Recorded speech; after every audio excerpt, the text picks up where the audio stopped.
Quels secrets cachent les renards de nos campagnes? Avez-vous déjà vu un sanglier au pelage inhabituel? Et que savez-vous des requins-taupes, ces mystérieux habitants des profondeurs marines? Chaque jour, la nature nous révèle des histoires fascinantes de survie, d'adaptation et de coexistence. Bonjour et bienvenue dans cette nouvelle édition de La Marche des Innocents. On commence avec l'actu du jour. Le magazine des fourmis et des jambes nous fait découvrir Grégory, garde nature et naturaliste passionné qui dédie sa vie à l'étude et à la protection de la faune sauvage, dont le renard roux. Reconnu pour son intelligence, sa ruse et son adaptabilité, le renard joue un rôle écologique crucial. Il aide l'agriculture en se nourrissant de petits rongeurs nuisibles aux récoltes et en nettoyant les carcasses, limitant ainsi la propagation de maladies comme la maladie de Lyme. Malgré ses contributions, le renard est souvent considéré comme nuisible et est la victime de chasse et de maladies comme la gale sarcoptique, ayant causé la disparition de près de 80% des renards dans certains départements. Grégory insiste sur l'importance de protéger ces espèces essentielles à l'équilibre de nos écosystèmes. Restons dans la forêt avec une découverte surprenante. La semaine dernière, un randonneur a capturé des images surprenantes d'un sanglier à la caractéristique inhabituelle dans la région de Sifour, le pelage tout blanc et la tête noire. Selon les experts locaux, cet individu serait le résultat d'un croisement entre un sanglier et un cochon de Chine. Ce phénomène rare, observé depuis environ 2 ans, soulève des questions sur la biodiversité et le croisement entre les espèces sauvages et domestiques.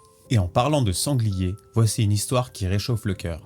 Le magazine 66 minutes nous présente un refuge unique en France où Karine et son amie Sabine prennent soin d'une 60aine d'animaux, y compris 6 sangliers. Face à la prolifération des sangliers, elle aide également les particuliers désireux d'adopter ces animaux. C'est notre travail de faire de l'information et d'expliquer franchement que n'importe quel particulier, s'il a les conditions requises, peut détenir son sanglier. C'est soumis à déclaration et non pas à demande d'autorisation. Cependant, il rencontre des obstacles réglementaires car la détention de sangliers est soumise à des déclarations spécifiques auprès des autorités. Direction la Bretagne, où nous plongeons en mer. La côte costarmoricaine est devenue le théâtre d'un phénomène naturel extraordinaire. Au cours des 3 dernières années, 134 requins-taupes ont été observés, éveillant la curiosité des scientifiques et des amateurs de la nature. Malgré leur apparence imposante et leur taille pouvant atteindre 3 mètres, ces créatures ne représentent pas de danger pour les humains, à condition de respecter leur espace vital. Leur présence suscite des questions parmi les naturalistes et les biologistes, notamment sur l'approche éthique de leurs observations et sur les raisons de leur présence récurrente dans ces eaux. Changer de perspective peut parfois mener à des transformations de vie inspirantes.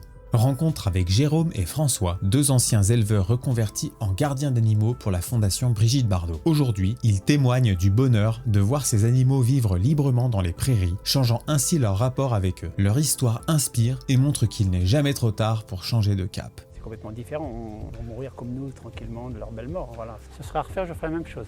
Et vous, que pensez-vous de ces transformations de vie pour la cause animale? Dites-le nous en commentaire. Dans le Bocage de l'Orne, le Centre permanent d'initiative pour l'environnement et le groupe mammalogique normand travaillent à la conservation de la loutre d'Europe, une espèce protégée.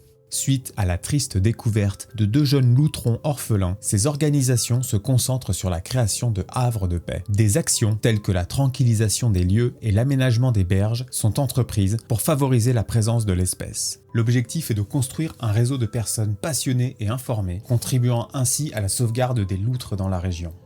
Et on continue avec les actualités condensées.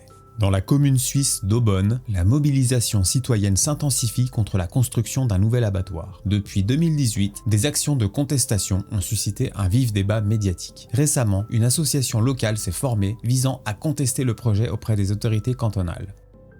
Dans une rencontre fortuite et presque magique, Nicolas Poussin, photographe amateur du Doubs, a vécu un moment inoubliable en se retrouvant face à face avec un lynx. Cet incident souligne non seulement la beauté de la nature sauvage, mais aussi l'importance de la conservation des lynx dont la population est menacée en France. Un homme, pensant sauver un mouton égaré sur le bord de la route, a découvert qu'il s'agissait en réalité d'un jeune faon albinos. Il a alors emmené l'animal à un refuge où il est désormais en préparation pour rejoindre ses congénères dans la nature, où sa blancheur unique ajoutera un éclat de lumière dans les forêts. Au cœur du Japon rural, la salamandre géante, un amphibien emblématique, est menacée d'extinction. La diminution de leur nourriture et les difficultés de reproduction dues aux travaux de construction à proximité de leurs habitats naturels signalent une crise plus large, la disparition progressive du monde rural japonais. Ce combat pour les salamandres devient ainsi le symbole d'une lutte plus vaste pour préserver une part essentielle du patrimoine naturel et culturel au Japon. Et pour clore notre émission, comme toujours, la belle image du jour.